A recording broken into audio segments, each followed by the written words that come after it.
Hello and welcome to The Discriminating Gamer, the board game review show that's trying to learn German, but it's all Greek to me. Speaking of Greeks, don't you hate it when you only have one Clee? Well, now GMT Games has given us a Pericles, the Peloponnesian War.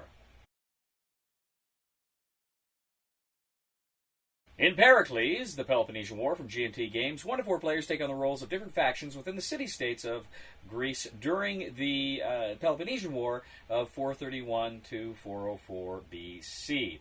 Now, this is a game of co-opetition. You're going to be working with your faction partner while at the same time you are trying to win on your own. Now, I will tell you right now, this is a bit of a complex game, and the designer, Mark Herman, has actually put up a series of videos that you can see on YouTube through Board Game Geek, and they're all very informative, and there is a lot going on in this game. I am not going to give you an exhaustive rules breakdown, just the extreme bare bones. So the Peloponnesian War, of course, was a conflict between Athens and Sparta, and you will take on the role of, as I say, one of these factions within the city-states. In Athens, you have the demagogues and the aristocrats, while in Sparta, you have the Aegean and the Eurypontid. I'm probably slaughtering those names, but those kooky Greeks are dead. I mean, there's Greeks around today, but these Greeks are dead. With all respect. Now, essentially, the game board is divided into 2 sections. You have the kind of the political side of the board, where you kind of are going to debate your opponent, and then you're also going to have kind of the military side of the board, in which you kind of see the fruition of your debates and your policies come to be. Now, how the game works is it's broken down into many different steps, and of course, there is a lot going on. Now, each round, the very first thing you're going to do is have the Aristophanes phase. Now, Aristophanes, of course, is the playwright who actually fought in the war, and he wrote many such works, such as The Frogs and Lysistrata. And, of course, the cards that are that you play are kind of named after the various plays that he wrote. Now, as you read these plays, they're going to kind of set the tone. They're going to say, well, you know, Athens can do this or can't do that. Sparta can do this or can't do that. It's going to kind of set the general flavor, the event card, if you will, for that particular round. Next, you're going to have the assembly phase. Now, in the assembly phase, this is where you conduct debates, and this is an extremely important part of the game because it is where, of course, you kind of try to best your faction partner. Essentially, you can do this simultaneously. The first time you do it, you may want to take turns just so everybody's clear on what's going on, but once you get into the game, you each can just, you know, the Athenians can do it at the same time, and the Spartans can do it at the same time, and just kind of get through it. But you have a number of issues. Now, this is going to be very familiar if you've played the game Churchill. Churchill, you, of course, debate issues along the tracks. Here, it was a 3-way track in Churchill for the 3 great powers. Here, it's the 2 factions each have kind of a tug-of-war track between them. You're going to pick different factions. For instance, the military will let you go on military expeditions during the kind of the war game phase. You've got leagues, which will kind of let you do kooky things with some. You can turn, you know, allied bases into your bases. Other fun things like that.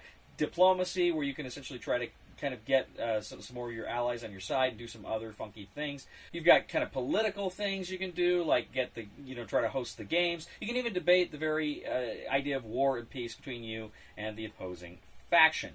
Now, each of these things that you're trying to do is ultimately to win the war against your enemy, but also to bring you honor. So when you're debating, you're trying to get the most, you're trying to get the issues that will allow you to do the most things in order to get you the most honor. Now, you'll debate 6 issues, and how you debate the issue is essentially you're both going to play a card at the same time. You're going to have a hand of, I think, about 7 cards, including a leader card. Then you're going to debate specific issues. You're going to declare which issue you want to debate with your partner on your turn, and then you're going to each play cards simultaneously. This card is going to reveal a number. Essentially, you're kind of debating prowess. And then it's also going to have, if you're debating a specific issue, you may get a bonus on the card, and if you debate that specific issue, you will also get a number of strategos. Now, the strategos are the kind of currency of the game, and that's kind of what's going to allow you to actually do things in the war game phase of the game. So you're going to go ahead, debate, pick your battles, because you want to get the most strategos, but you also want to be able to do the things you want to do in that board. You aren't always able to do everything you want to do, and you know sometimes you're just going to have to lose some things as well. Now, whoever gets the most things done. They kind of control the assembly. They're the faction leader for the round. There's a few other little things that play out. Next, you're going to look at the political consequences of what you've done. Have you played have you got the games going, or have you done citizenship for the Athenians, or agoge for the Spartans? So you look and see, you resolve these political effects that you have done that come from some of these political issues you debate. Next, you go to kind of the war game phase, or the theater phase, as it's called. Of course, the map on the theater phase is a map of the Aegean Sea and its environment there. And you've got the different spots on the board, that represent Athens and Sparta, and the Isthmus of Corinth and Corcyra, and kind of the Persian front. All these different places around the board, Sicily, that represent these specific places where you are going to be interacting with your opponents during that phase. Now, what you're going to do is all of the issues that were debated that you're going to play during that phase, you are then each going to take turns placing around the board. You're going to place these issues in the appropriate boxes, the theaters where you actually want to fight, or have these things play out. But you're going to, of course, stack it. The first one down is going to be the last one played. So you stack these. So you go around, you stack all of these in the different theaters, and then you go and you begin to actually pick up the tokens, read what's on them, and whichever faction member, their token, whatever token who that belongs to, they get to go ahead and then initiate whatever they want to do. If it's combat, they can begin to move troops there and initiate combat that way. If they want to, as I say, do a league movement where they can, swap out a base or other fun things. If they want to initiate diplomacy to try to gain some leverage, they can do that. Whatever they want to do at that point, they then have the ability to do. Now, if they do combat, essentially you're adding up the strengths of your various units there. All of the army units are only strength 1, except for the Spartans' army units, which are strength 2 because they were such good fighters. The Athenians, all the boats are 1, but the Athenians, their boats are 2 because they were such a great naval power. So they each have their own elements, the whale and the elephant metaphor about the war. So anyway, you're going to go ahead then and engage in combat. You're going to commit a certain number of strategos. Again, these are the currency that you have to use, but how you use them is very important. You're going to, in order to move troops, you're going to have to spend strategos. You're going to want to have more strategos over to add to your total power, which you're also going to add up your military units, your bases, and then you're going to play a card. The person initiated it from their faction, and then the enemy faction, you're going to play a card. You're going to add the number on the card to whatever strength you have. There's also some treachery tokens that can come out that can detract or help you. And then, of course, whoever has the highest number wins. Depending on what you win by, you can take off enemy units. You may lose some of your own as well. If you have stratego tokens left over that you didn't commit there, you can actually use those to destroy bases. So they're kind of like logistical points in that sense. So after you've resolved the theater aspect of the game, you go ahead, you see if anybody's won a sudden victory. If not, you go on to the next round. So you go on and on like this, and depending on the specific scenario, you're going to play to a specific number of honor points, or try to get ahead of the honor points of your enemy, rather. You are each competing with each other within your faction and against the other people to get the most honor, but also to affect things on the board. You keep doing this until, as I say, you get the required number of honor. You get a sudden death victory if ever you get, I think your faction has double the honor of the opponents. I can't remember exactly what that rule is, but if you get that much honor, then in that case you win Pericles, the Peloponnesian War. So friends, really, don't just watch that and say, oh, I'm ready to play the game. There is so much more to this game, rules-wise, mechanically, than I just provided you with. There is so much more. That was very, very brief overview compared to the actual meat and potatoes of the rules. First thing I want to comment on here is the components. This board, with the political side and then the theater side, is just gorgeous, just amazingly beautiful. It's functional for all the things that it does, but it just looks great. I'm a fan of a beautiful game board, and this is another one. GMT, as far as board, knocked it out of the park. Other components are generally good too. You've got the wooden blocks, you've got the kind of rectangles for the navies, the cubes for the armies, the little cylinders for the bases. A few other little things you've got there, the strategos, or the little, I guess, hexagons or whatever there. So there's a lot of, I like the wooden components. I'm a big fan of the wooden components, and I like that a lot, much better than plastic. They're just fun to play with. Of course, you've got a mountain of chits. You've got the chits that represent the issues, and then kind of the actions that you're taking and resolving. So there's quite a few of those as well. A lot of cardboard in this game.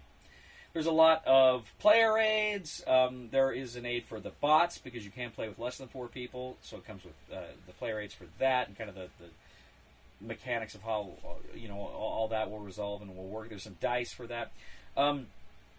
So there's production-wise, this is beautiful. This is a great production. I really I'm a fan of this production quite a bit. Now, the game itself, as I say, is very reminiscent of Churchill. It's very similar to Churchill in the sense that you've got the political struggle with the debates that affect what's going on the game board.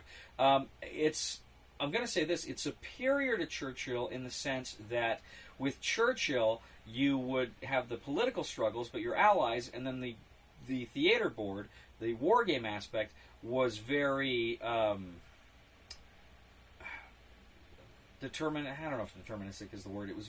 It almost felt cooperative in a sense, because you were all kind of at the mercy of the way the game played out. Well, if this happens, then this happens. If this happens, then this happens. And here, what I really like about this, and where I think this kind of trumps Churchill, is the sense that you get the debates, but then you actually have a war against other thinking people, which to me is vastly superior to Churchill in that sense, which I really, really like a lot. The debating mechanic from Churchill is a lot of fun. I think it probably, too, even works a little bit better here, where it's just a one-on-one instead of the three-way. Not that the three-way worked poorly or anything. I really enjoyed Churchill. But it just, I don't know, I like the back and forth, where I like the dynamics of this game better. I like the dynamics of we're against each other, but we're against you. I like that a lot better than in Churchill, where it was the balance in Churchill was great, but the general dynamics of the games, I think Pericles is superior in that sense. Now, let me just kind of address something here, though. Churchill, for me, was a great game, and I really liked Churchill, but it was kind of my upper limit of complexity and fiddliness. It just about got me to the point where I would become disinterested. It didn't quite get me there, but it almost did. And fortunately, everything else about the game was so good, it kept me involved and kept me going. Pericles probably surpasses my limit for that. And let me be clear here, let me be blunt.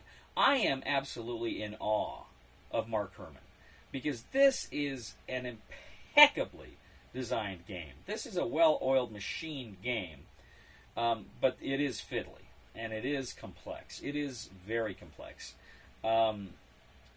More complex generally than I enjoy. The big problem with that complexity is not so much that it's too much for me to digest, though maybe it probably is.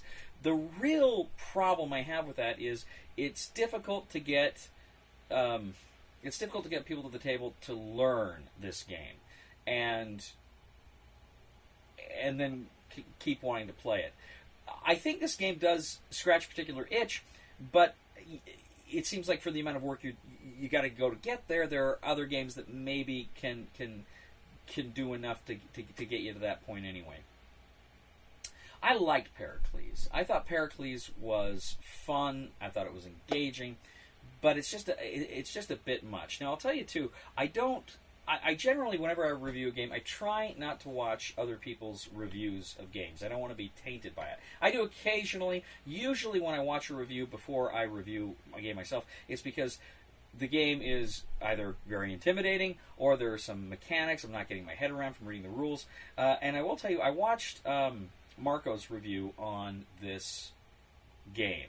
And, you know, and Marco's a great reviewer. If you haven't watched anything by him, you really should. He does some fun stuff. It's fun to watch the reviews he's done after I've reviewed them and kind of see where we're on the same page and where we're not. But I have to tell you, a lot of his concerns were my concerns after playing this game. I really found I did share a lot of the things, and that is, it's hard to get a group together to learn this, to commit to learning this, and then to getting into it. And it just seems like other games, like I say, will scratch a particular itch for you, or at least, you know, close enough. It's a good game. It's a solid game. It's a well-oiled machine, but you've got to commit to it, and your friends have got to commit to it. It's something you need to really set aside time for, because this could be a very long game if you want it to be. You can play the scenarios, keep it shorter, but still, there's a huge commitment here. So, like I say, I'm in awe of Mark Herman. I think this is a very well-designed game. To be blunt, played the tutorials and the scenarios. I don't know that I'm going to be playing it again. You know, after a couple of playthroughs here, I don't know.